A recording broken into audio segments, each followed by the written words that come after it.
దోసకాయ, టమాటా, పెసరపప్పు,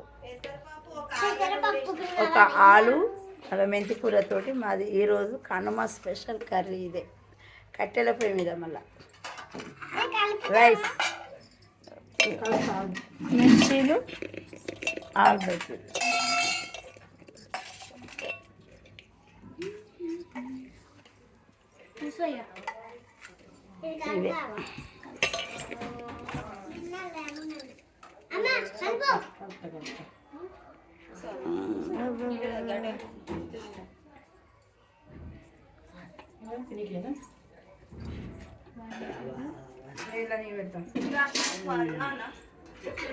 ఇవే